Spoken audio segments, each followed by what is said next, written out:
A radio show host in Seattle called Paul Gallant. You are definitely living in the hindsight world today, Paul. Do you feel there's been a consistent theme with the interceptions? I think every interception really has a different story. I was just kind of curious what Paul gets to say. You got f***ing grow up, mother. Are you kidding me? Paul Gallant, what the hell is wrong with you? Hello and welcome aboard another episode of the Gallant Says podcast, live at twitch.tv/Gallant Says, youtube.com/Paul Gallant, or wherever you get your podcasts, Apple Podcasts, Google Podcasts, Spotify, Stitcher, SoundCloud. I didn't post yesterday's podcast. I will at some point this weekend. I feel like I've posted too many things that involve Kyrie Irving of late. It is Friday. Got to get down on Friday, February 10th of 2023.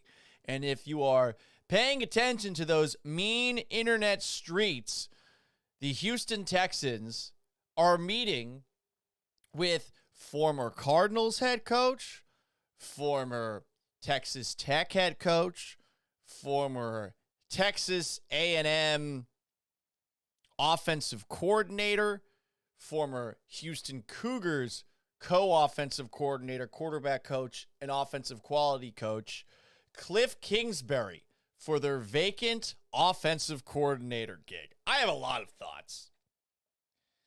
He is in Houston for said interview. Let's just start off with the extreme disappointment that I feel that Kliff Kingsbury, who had gone off to somewhere in Southeast Asia for what seemed like a semi-permanent amount of time, is already back. Come on, dude. You've been an NFL coach, and whether or not you're qualified, that's besides the point. You got a smoking hot lady.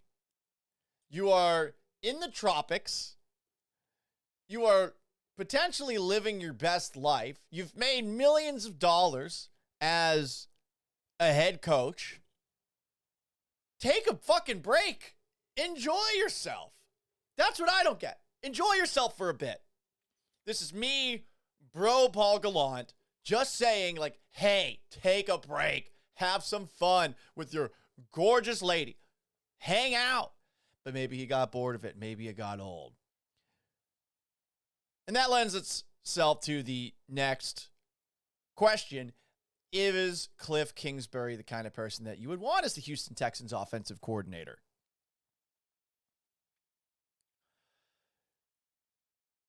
My gut reaction is no at first. It mainly has to do with the way that things worked out between he and Kyler Murray in Arizona. I remember doing a show back at the Houston Texans flagship station, Sports Radio 610, filling in on the afternoons with Clint Sterner back in 2018. And I remember Clint was very, very gung-ho about how the Kliff Kingsbury offense was going to come into the NFL and revolutionize it. And maybe it could have with a quarterback who's not as much of a, no offense, asshole as Kyler Murray seems to be. Murray seems to be an asshole. Am I wrong? We talked about it a little bit earlier this week. Who's the worst, Kyrie Irving or Kyler Murray? I mean, I think there's a strong case to be made for Kyler Murray, though I would probably have to pick Kyrie Irving there. How much coaching was Murray willing to accept from Kingsbury? You, though, can also take a look back at his time at Texas Tech. It's hard to win at Texas Tech. He was there from 2013 to 2018, and you could argue that even though he was fired at Tech, that he helped develop Patrick Mahomes. You could also argue that he held Patrick Mahomes back. Why didn't Texas Tech have more wins with the former Red Raider quarterback as head coach? He was 35-40.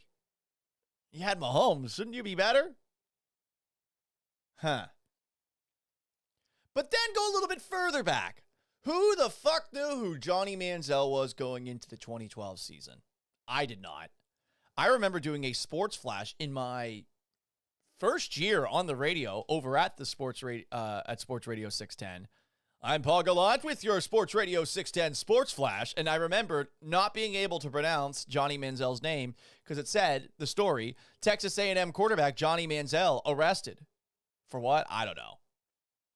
That's the first time I'd seen his name. I went to Texas A&M's first game in the SEC against my beloved Florida Gators, and I saw Manziel run around and look pretty competent out there. Did not think he would go on to win the Heisman Trophy, but they won the Heisman Trophy there, and when he was at the University of Houston, and this is a long time ago, Kingsbury was the bee's fucking knees. Like, UH always produced offensively, and with the Aggies, of course, Johnny Manziel won a Heisman Trophy, and that Heisman Trophy probably got Kliff Kingsbury his job with Texas Tech as a head coach. I mean, he'd only had 1 year as offensive coordinator at Texas A&M. So I guess the question I have is he qualified to be offensive coordinator? He's pretty damn qualified as a coach in terms of what he has done and who he has coached. Like, he's definitely had experience with young quarterbacks before, ranging from, as we said, Johnny Manziel, Patrick Mahomes, and Kyler Murray. And you would think that somebody who is still young, 43 years old, is still learning how to coach, a guy who's played the position before. And I imagine that each one of those experiences has taught him something new along the way. But I'm surprised, man, that this is a guy that they're calling to interview. I got to say, if the Texans are able to pull this off, it is once again a beautiful headline. I mean, it's a name.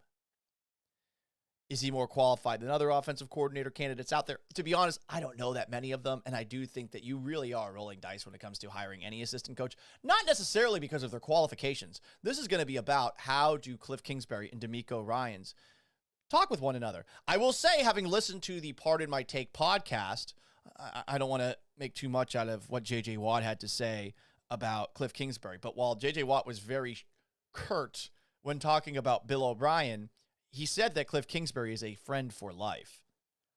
So maybe he is somebody that is easy to work with. I think that we all maybe have a bit of a negative stereotype with Kliff Kingsbury because he does look like a poor man's Ryan Gosling, and he's got a voice that makes him sound like he's Vin Diesel at times. So I'm really curious as to how this one's going to go. Some comments, twitch.tv/Gallant says, from Smokin' Joe, I'll take Kingsbury. He also says nobody likes Kyler. Yeah, no one likes Kyler. Josu Cologne says, I hope, been wanting Kliff Kingsbury since the Houston Texans announced DeMeco's hire. Mentally versatile for DeMeco to feed off schemes and knowledge. Josu also waves his hand.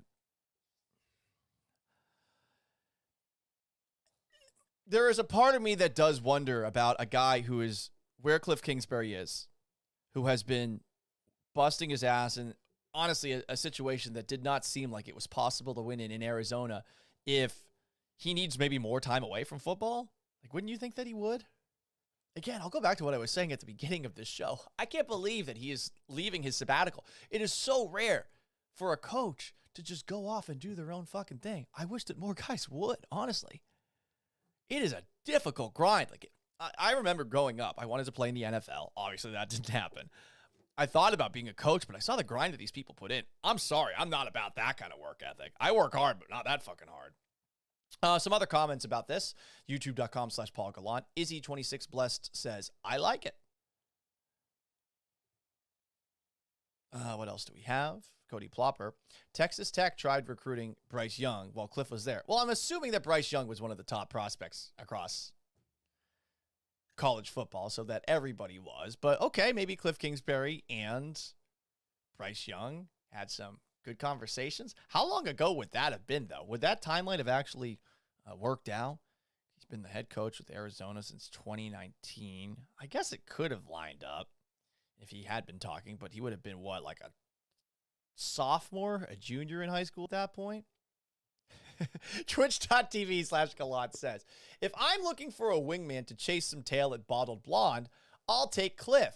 Otherwise, pass. You would not want Kliff Kingsbury as a wingman. Are you fucking kidding me? Let me tell you a story. A buddy of mine who used to play basketball for Texas A&M, handsome motherfucker, a really good-looking guy. Whenever you go to a bar with him, everyone would gravitate around him. Every beautiful woman you can think of, they would all just circle this 6'5", again, exceptionally handsome dude. You were fucked.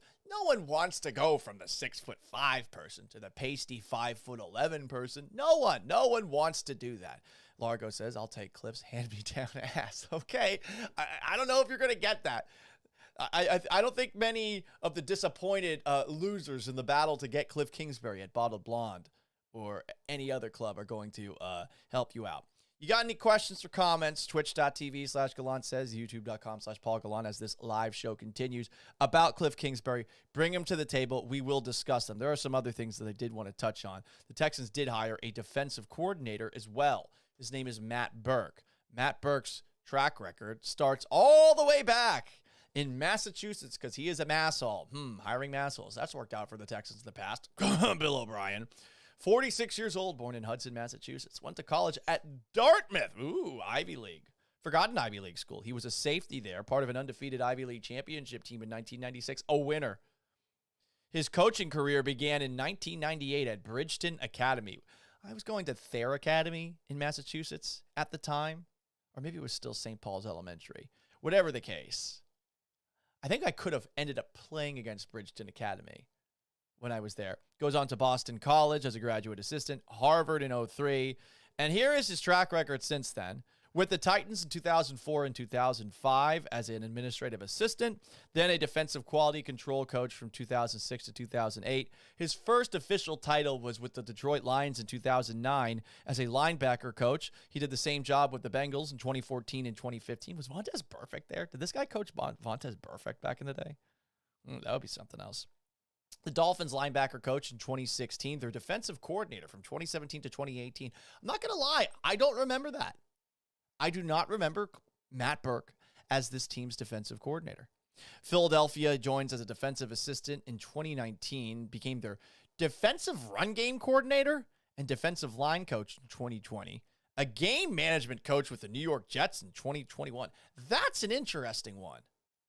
You got to wonder if you're DeMeco Ryans, and this is now your defensive coordinator officially, if this is somebody who can help you out in those situations. There are so many coaches across the NFL that are fucking idiots when it comes to game management. It's kind of the most out in the open secret about the NFL is that generally the people watching at least believe themselves to be better at clock management, timeout management than coaches. So you need to have somebody who's done it before. Were the Jets good at game management, though, in 2021? This past season, okay, maybe there's a case to that. He was the Cardinals' defensive line coach this past year. Ooh, a little J.J. Watt ties. So J.J. Watt probably knows a little bit about Matt Burke. And now he is the Houston Texans defensive coordinator. A question from Smoke and Joe. This is about a prospective free agent. He's talking about Jimmy Ward. Jimmy Ward played for the San Francisco 49ers most recently. He's been with them since 2014.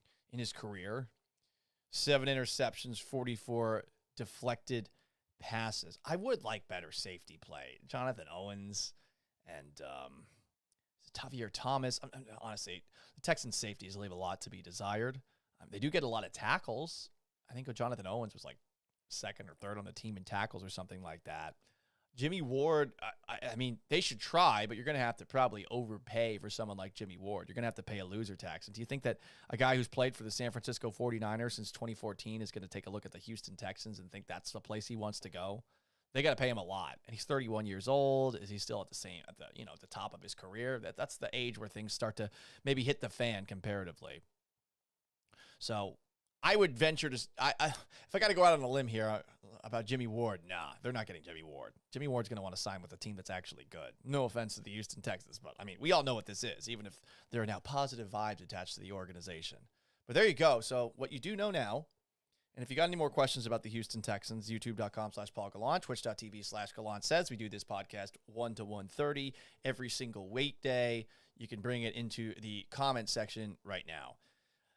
The Super Bowl is on Sunday, obviously. Super Bowl 57 between the Philadelphia Eagles and the Kansas City Chiefs. And something that I talked about on today's radio show is that the Texans, with that number 2 overall pick, the idea that they're going to get somebody as good as Patrick Mahomes is a fucking pipe dream. That's not happening.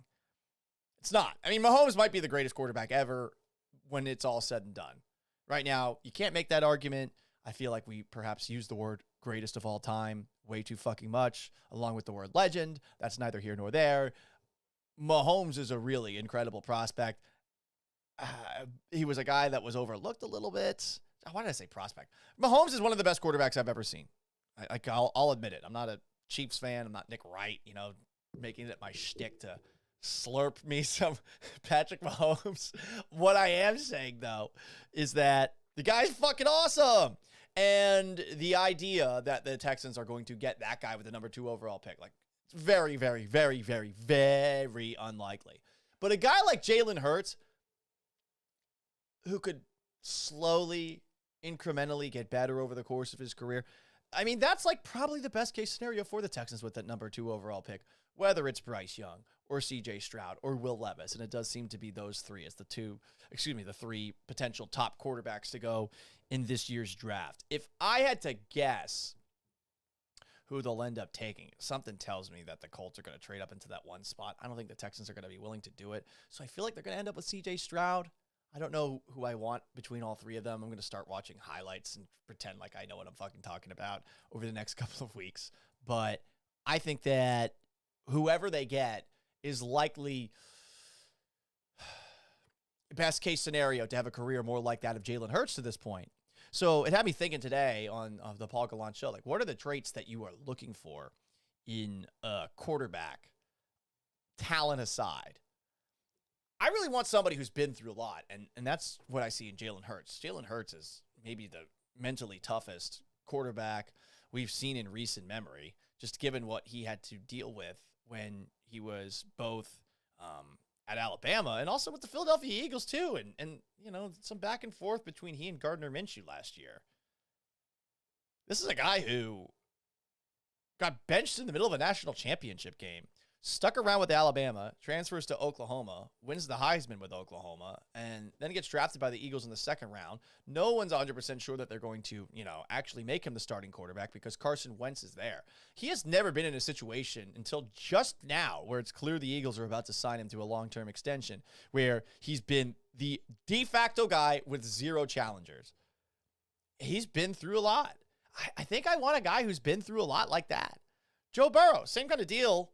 I mean, doesn't make it at Ohio State, transfers to LSU. Obviously, lots of talent around him in both of those situations, but I want a guy who can immediately find himself in a locker room and command leadership. Bryce Young does seem like the most likely of all those 3 guys to be able to do that. I would say that playing as a sub-6-foot-tall quarterback is a whole lot of fucking adversity to deal with. I think with CJ Stroud at Ohio State, a little bit less. You're playing with the best receivers, like Marvin Harrison Jr., who's going to be the best probably wide receiver coming out of this year's draft class, and a bunch of other guys, too, that they have. Like, Ohio State's always loaded, and the Big Ten, generally, outside of Michigan, doesn't have that much talent. He's probably not had to deal with a whole lot of adversity. Young's probably the guy, which is kind of funny because I think we all believe that Young is probably the most talented of all those quarterbacks, even despite his size. But I'm looking for that. I'm looking for somebody who's mobile. I don't think that you can do this bullshit anymore where you're going to bring in someone like Davis Mills to be your quarterback. The guy can't fucking move. Like, why did we think that was going to work? That to me, it boggles my mind. And I know that I'd been gone for a couple of years from covering the Houston Texans, but okay, the end of last year, yeah, he's looking great down the stretch. What are you talking about? Like, what is it that Davis Mills did well? What is it that Davis Mills does that excites you, I don't get it. Smoking Joe says Mahomes can't be the GOAT because the guy he is chasing beat him in the Super Bowl at 40 years old. You're right. I mean, he's going to have to win 9 Super Bowls probably if we're doing the math correct. It's one of those unfortunate things with LeBron versus Jordan. And again, like, if I had to pick between Jordan and LeBron, I want to pick Jordan. Like, I'm a little bit biased because I've never really liked LeBron, but LeBron's been to more championships. He's just lost a lot of championships. And it's weird that we tend to say like someone who is 6-0 in the finals is better than somebody else who's like 4-5 or whatever LeBron has been in the finals. It's weird the way that we operate that way. I'm trying to see if there's anything new about Kliff Kingsbury because the report today from Dan Graziano, Jordan Schultz. I'm going to say it's from Dan Graziano. No offense, Jordan Schultz, but your dad moved the Seattle Supersonics out of Seattle. The Texans brought Kliff Kingsbury to town to interview him for the offensive coordinator job. The only other people off the top of my head that I know that they have interviewed are Ben Slowick, who is the, I think the 49ers passing game coordinator, and the Bengals wide receivers coach, who off the top of my head, Troy Walters is, I was forgetting. Smoke and Joe says, Young standing next to Nick Saban looks the same size, and Saban is 5'8". Yep. Short king quarterback. It can work, but I don't feel great about it. I don't. Like, that's... Perhaps I am creating adversity for Bryce Young right now. Adversity that needs to be overcome. I just don't like the idea of a smaller quarterback with an offensive line in front of him that's, like, not good on the interior, you know? Because, I mean, that means he's going to have to run out of the pocket every fucking play. Like, he can't just stand in the pocket and become a great quarterback in the NFL. He does have the elusiveness to escape the pocket and stuff, but if you're doing that every single play, then, I don't know, some bad habits could develop. Young does seem like, though, someone who is pretty damn sharp. And, I mean, of all the quarterbacks that Nick Saban has had, are we going to say he's the one that's the most talented? We thought that, I think, with Tua. Obviously, Jalen Hurts was there. Mac Jones, definitely not the most talented. Are there other Alabama quarterbacks I'm forgetting? Because it does feel like Tua and Jalen Hurts is where Alabama quarterbacks became like, whoa, as opposed to being like Greg McElroy's. No offense to Greg McElroy's and stuff like that. Largobot says the Texans should just trade down if they can and load up on other positions at twitch.tv/Gallant says.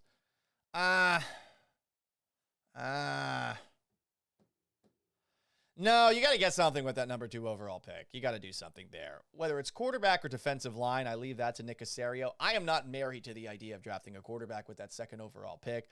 I guess the idea is you never know when you're going to have a chance to draft one, and this is an organization that has historically not drafted quarterbacks. Like Deshaun Watson was and David Carr. It's almost 20 years apart between the two of them, 15-plus years between them going after a quarterback in the first round. Like Dave Ragone, I think, was the highest quarterback that they took. Cedric Harris, youtube.com/PaulGallant says, hey, best friend. Hey, best friend. Are we best friends? I don't know. My best friend is named Mark. My other 2 best friends are named Mike and Brad.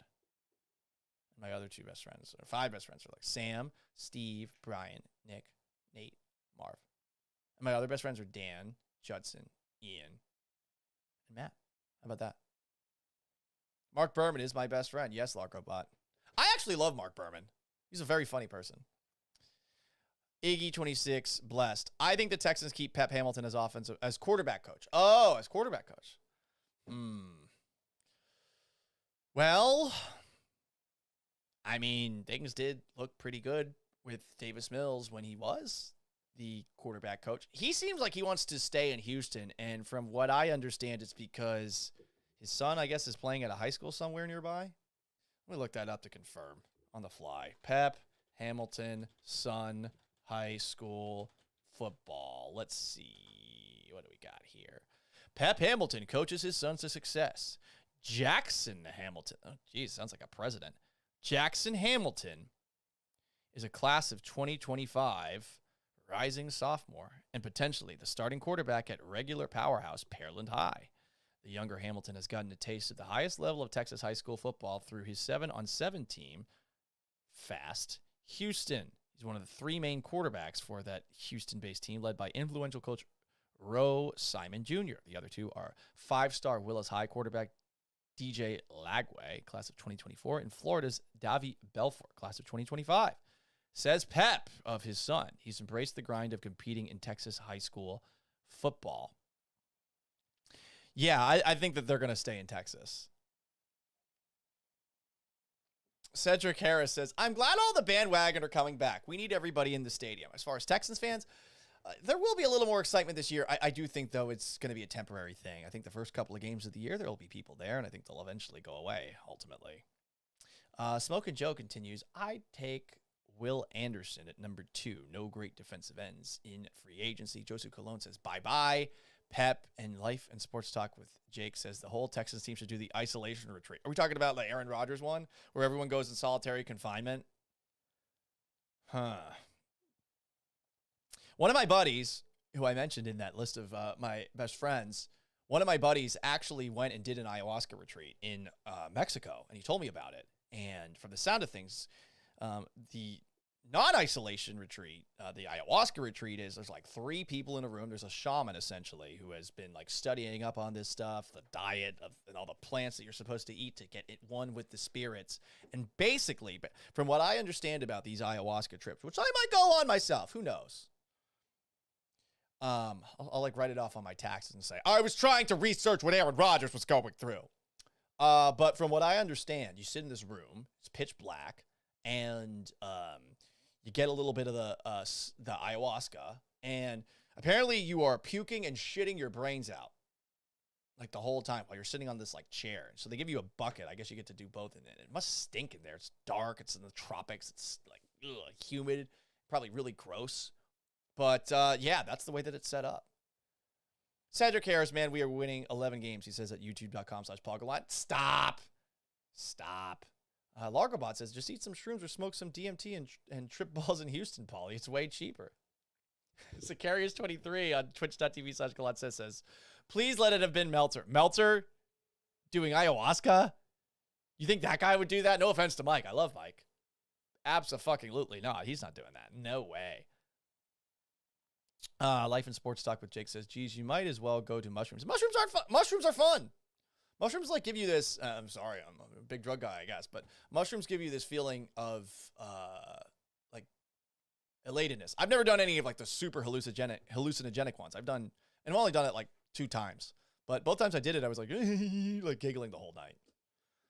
Sicarius23 says, that man needs a trip like that at twitch.tv/Gallant says. Quentin Hamilton says on youtube.com/PaulGallant, I say 6 at most as far as wins for the Texans this year, unless they make some huge offensive changes.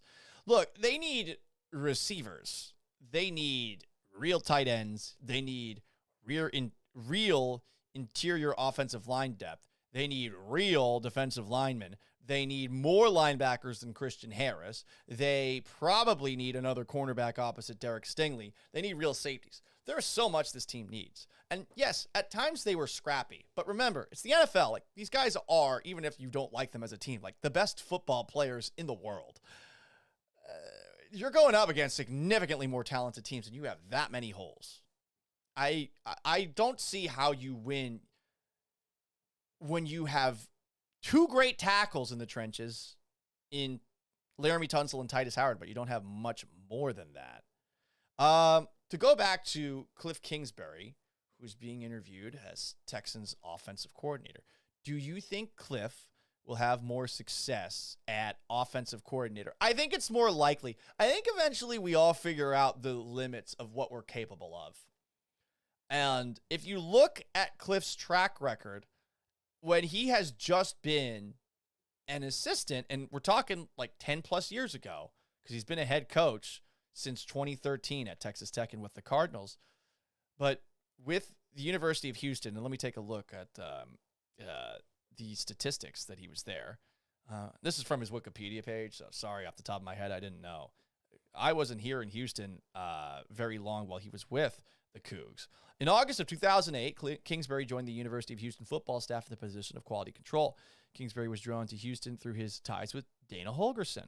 That might be an interesting interview for The Bench to get. ESPN 97.5, 92.5, 7 to 10 every single morning, who had been the offensive coordinator at Texas Tech prior to Houston. Kingsbury received recognition for the performance of the Houston offense in 2009 with Case Keenum at the helm. So he was one of the Case Keenum guys. Okay.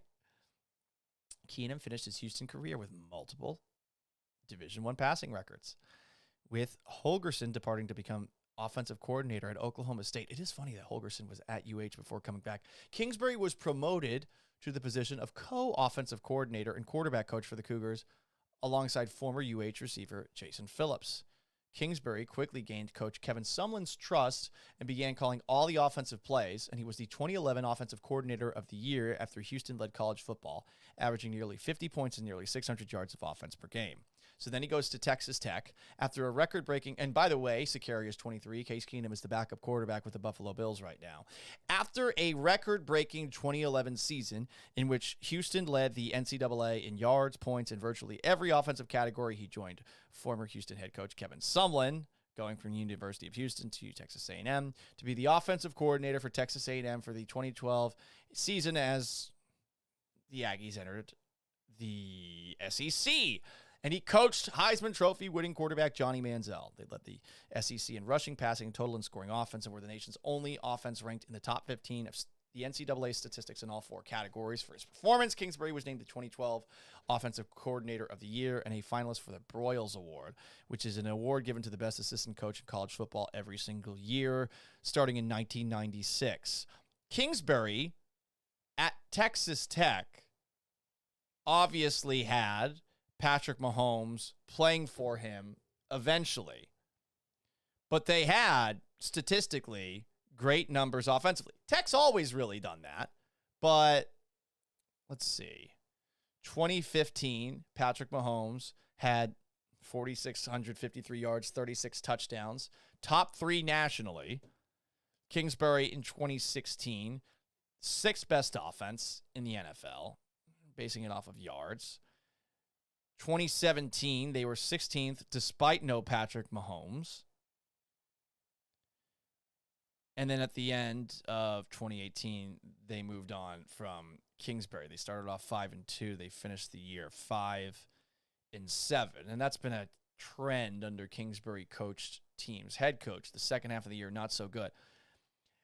The resume as a coordinator on the offensive success speaks for itself, and I think Kyler Murray's really the only guy where you haven't really gotten the kind of returns that you wanted. And you have to wonder what he would have been at USC, which he was hired as their offensive coordinator in December of 2018, but somehow within a month he went from being the Cardinals offensive coordinator to, with an interview with the New York Jets, becoming the Cardinals head coach, and I mixed that up. The USC. That's so crazy that he went from being the USC offensive coordinator and a month later became the head coach of the Cardinals after interviewing with the Jets. Anyway, let's read some more comments. Twitch.tv/Gallant says, YouTube.com/Paul Gallant. A lot of interaction today. I appreciate everybody joining. This is probably the most audience that we've had in quite some time. Thank you, YouTube audience. Make sure you subscribe on YouTube if you haven't already. YouTube.com/Paul Gallant. Josu Kolun, trade Cooks with draft picks to get Buda Baker. No, why would the Seahawks? Why would the Cardinals do that? Like trade for Brandon Cooks? No. And I don't know that Buda Baker would want to come here either. Largobot, he had the best offensive line in college football, and Mike Evans to throw to at Texas A&M. We're talking about Johnny Manziel. Yeah, I always thought Mike Evans should have won the Heisman in 2012, based off of what we saw that year. He's fucking awesome. Manziel just throw the ball down the field. Largobot says Kingsbury is overrated. I will entertain that argument. I will say, though, that as an offensive assistant, their record is pretty damn good. Michael Moore says, no one talks about how Bryce reminds Plume of Jamarcus Russell. Reminds me of Jamarcus Russell. No one talks about how, well, yes, Michael Moore, we're not talking about your opinions about things. No one talks about how Bryce reminds me of Jamarcus Russell. Also, Jamarcus Russell, like legendary throwing arm, legendary size, legendary laziness. Like, I come on. And that was there. Paul Lopez says they are interviewing Kliff. Yes, they interviewed Kliff today. I was shocked. I had no idea that he was here, but he is in town interviewing for the Texans offensive coordinator position per multiple reports. Cedric Harris says, what if we do win more than 10 games? I don't know. I'll go a month with a mustache. How about that? We write that down now. Victor Ayala, chances of Kingsbury becomes the Texans offensive coordinator. I feel like it's got to be pretty high because it's been rather quiet on the coordinator front since we heard only a couple of names mentioned. I keep on forgetting the guy's name. See, the people they've interviewed are rather forgettable, and it's nothing against them, but 49ers, Ben Slowick, the 49ers passing game coordinator, and then Bengals, I keep on having to look this up, Troy Walters is the offensive coordinator coach. So there you go. We're going around in circles at this point. Anyway, it would be really interesting to see whether or not Kliff Kingsbury takes this gig. I do want to talk a couple of Seattle Seahawks things before we hit the road. Because Geno Smith won the NFL's Comeback Player of the Year award last night at the NFL Honors. I got to say, it is crazy that he won this award. Not just because of stepping in for Russell Wilson and having the season that he did. If you watched the Seahawks back in the 2021 season, there actually were a couple of moments where they looked good. There really were.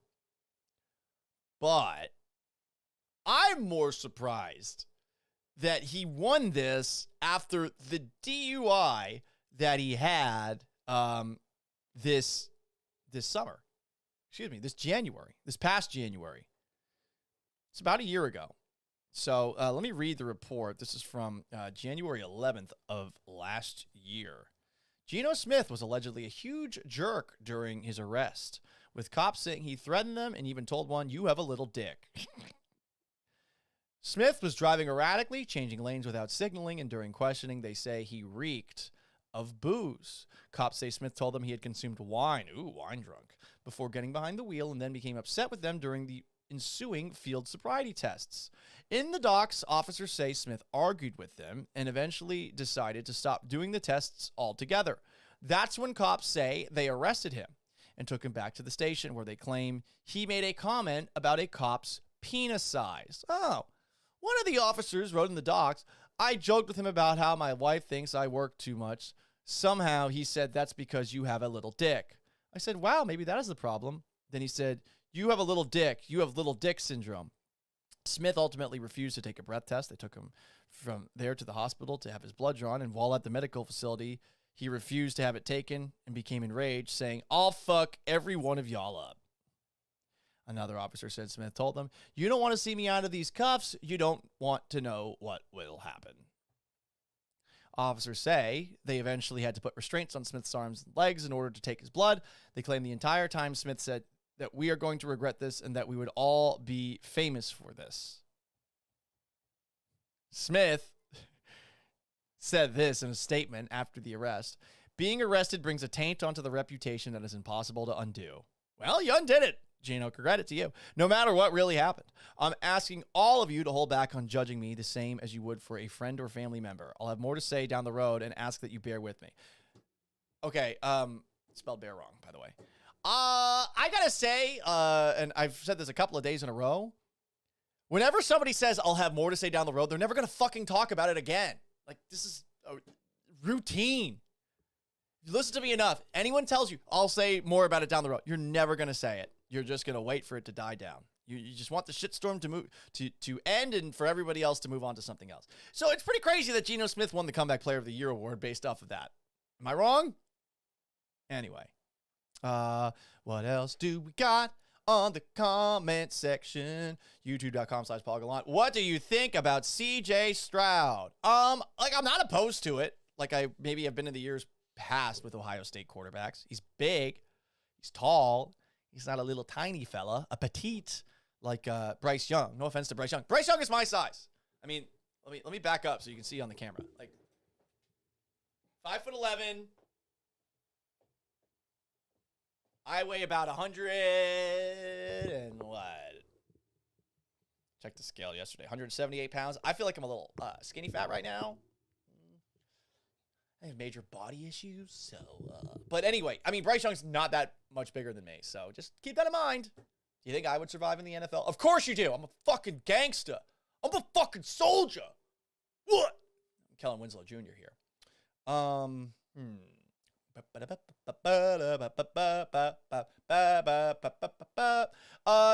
Naveed Mohammed. What about the Texans? Could they bring back D-Hop? He's going to want a lot of money, and he's been hurt a lot of the last couple of years. I don't think that would be smart. Joseph Cologne, if you haven't seen the Cardinals Hard Knocks and watched Kliff Kingsbury, I suggest you do. He's got good fire and energy. Yeah, but there was also a scene, like, as the show begins, where he goes into his house, shows the people a picture of a fucking lion. He's like, yeah, I think this about says it all right there. Like, he comes off as a douche in that show. And he also comes off as somebody that nobody listens to as the head coach. Specifically Kyler Murray, though. I do think Murray's a big problem. Paul Lupa, I really don't see CJ as a quarterback we should look into.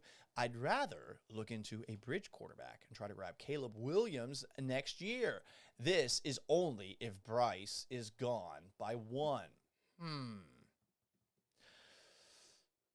The tanking for Caleb Williams thing is tricky because have we not talked about USC quarterbacks one year and thinking to ourselves, well, next year he'll be available. And then the next year they're like not as highly thought of as a prospect. We've seen this twice, literally, in the last 20 years. We saw it with Matt Leinart.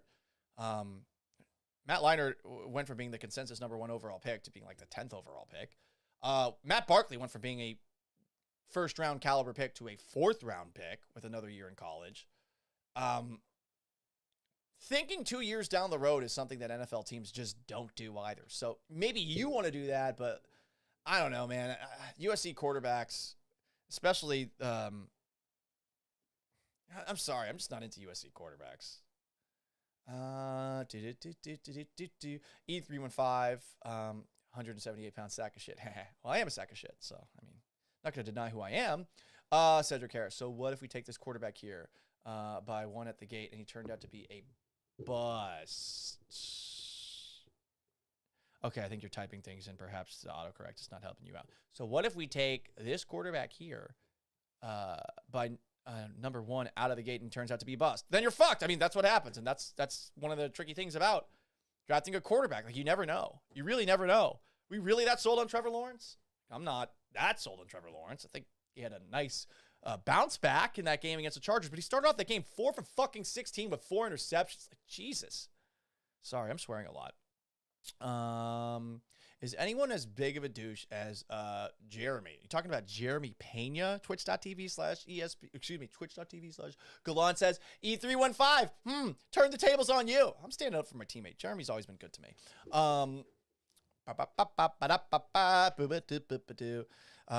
Yeah, I'm not going to read that comment. Fuck it, I'll read it. Largobot says the Texans have too many holes and not enough masseuses. Okay, well, that's going to wrap it up. Largo, you just ended the show. We're canceled now. It's over. And that's it. I don't really have anything more to say. Oh, yeah, one last thing. I forgot. I was going to touch on this. ADD, rampant. Because we do have a couple of Seattle Seahawks takes along the way. I've had too much coffee. I think you guys can tell. The defensive rookie of the year, the offensive rookie of the year, and the coach of the year, all in New York. Is there an East Coast bias? Is there an East Coast bias when it comes to sports? I don't think it was as cut and dry that Brian Daboll should have been the coach of the year. Giants fans are insufferable fucking people. So they, of course, are like, yeah, Brian Daboll should get it. Brian Daboll did a good job. Like, Daniel Jones actually looked competent this past year. But there was a strong argument to be made that Doug Peterson would have been coach of the year, stepping in and salvaging the wreckage of what Urban Meyer had done to the organization. And I also think that you could take a look at what Pete Carroll did in Seattle. I think he should have at least been a finalist. I can't believe he wasn't.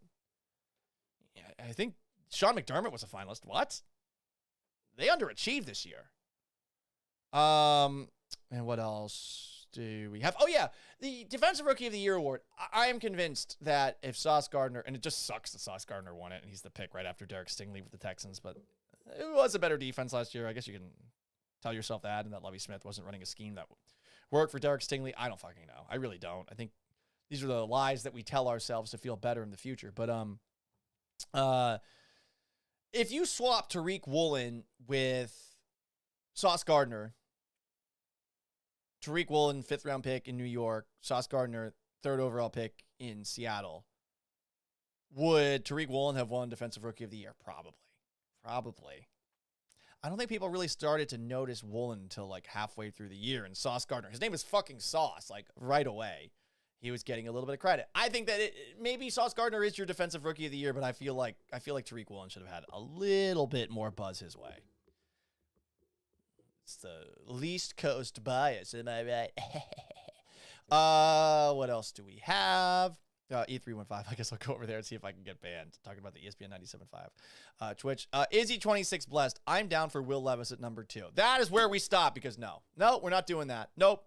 I don't want it. I know I've been wrong about Josh Allen before, but fuck that. I'm out. Out on Will Levis. Anyway, guys, thank you so much. This was a fun edition. Thank you for contributing comments. YouTube.com/Paul Gallant. Twitch.tv/Gallant says if you want to interact with this show live and see where my crazy ADD mind goes over the course of this program. We'll see if Kliff Kingsbury is the next head coach of the Houston, not head coach, Jesus, see?